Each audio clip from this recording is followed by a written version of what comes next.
4 जून 2024 को लोकसभा चुनाव के नतीजे आने के बाद राहुल गांधी ने कहा था कि भारत की जनता ने एकजुट होकर साफ कह दिया है कि हम मोदी जी को नहीं चाहते। संविधान की कॉपी दिखाते हुए राहुल गांधी कहते नजर आए थे कि ये चुनाव संविधान और लोकतंत्र की रक्षा का चुनाव था। लोकसभा चुनाव के इन नतीजों के बाद राहुल गांधी और विपक्ष के तेवर काफी आक्रामक नजर आए। अग्निवीर, जातिगत जनगणना, pension scheme, lateral entry scheme समेत कई मुद्दों पर राहुल गांधी और विपक्ष ने सरकार को सड़क से लेकर संसद तक घेरते हुए आक्रामक रुख अपनाया।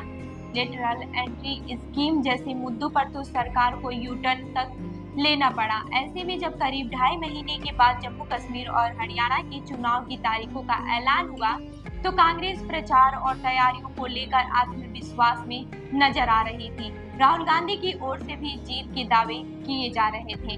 वोटिंग से 5 दिन पहले एक्स पर एक पोस्ट में राहुल गांधी ने लिखा था, हरियाणा में दर्द के दशक का अंत करने के लिए कांग्रेस पार्टी पूरी शक्ति के साथ एकजुट है, संगठित है, समर्पित है। खास बात यह थी कि इस तस्वीर में राहुल के एक तरफ भूपेंद्र हुड्डा थे और दूसरी तरफ कुमारी सैलजा।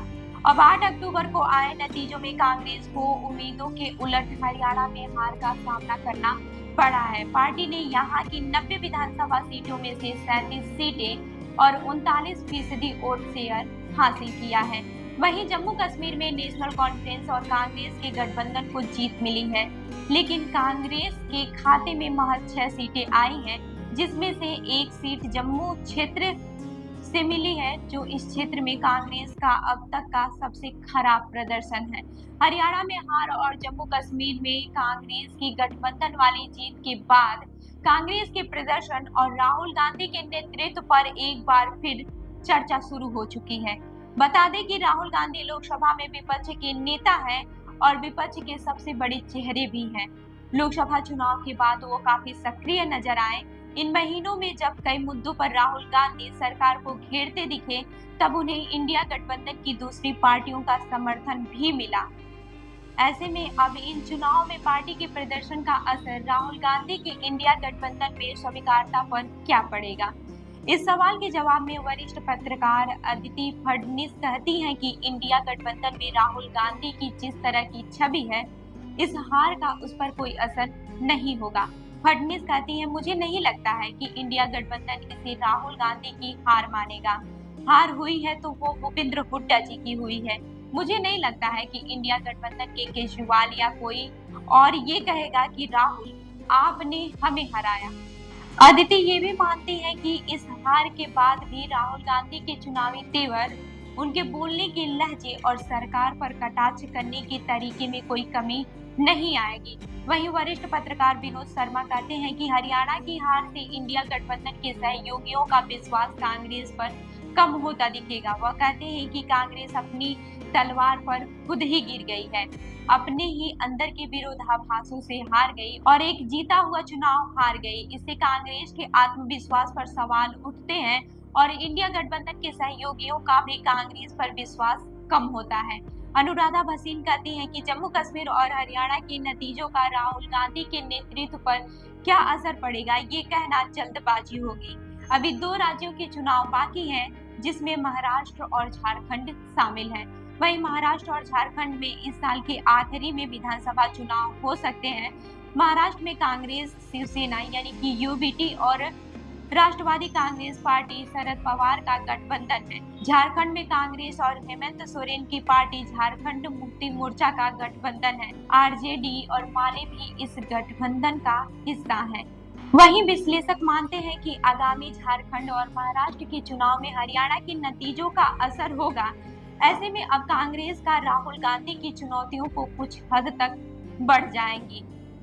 अदिति फडणवीस कहती है कि इस बात में कोई शक नहीं है कि कांग्रेस का पड़ला हल्का हुआ है। वह कहती हैं कि टिकट बंटवारे और दूसरी चीजों में गठबंधन की पार्टियां कांग्रेस पर दबाव डाल सकती हैं। विनोद शर्मा कहते हैं कि महाराष्ट्र और झारखंड दोनों ही जगहों पर सीटों के बंटवारे में हरियाणा के चुनाव का असर दिखेगा। महाराष्ट्र में कांग्रेस अब फायदे की स्थिति में समझौता नहीं कर पाएगी। अगर पार्टी हरियाणा जीत जाती है तो फायदे की स्थिति में होती। लोकसभा चुनाव के पहले से अब तक जवान, किसान और पहलवान का मुद्दा राहुल गांधी और कांग्रेस के एजेंडे में शामिल रहा है। अग्निवीर के खिलाफ राहुल गांधी ने संसद से सड़क तक आवाज बुलंद की थी और चुनाव में भी इसे मुद्दा बनाया था। इसी तरह किसान आंदोलन और पहलवानों के आंदोलन का मुद्दा भी हरियाणा चुनाव में छाया रहा। अब हरियाणा के जनादेश में इन बड़े मुद्दों के बावजूद कांग्रेस बढ़त नहीं बना सकी तो कहां चुप रह गई। अदिति फडणवीस कहती हैं कि जवान, किसान और पहलवान के साथ ही रोजगार ऐसे मुद्दे हैं जो हमारे देश के सबसे बड़े मुद्दों में से एक हैं। वह कहती हैं कि लेकिन इस विधानसभा चुनाव में लोगों ने हरियाणा की नायब सिंह सैनी सरकार और नरेंद्र मोदी के काम को पूरी तरह नकारा नहीं।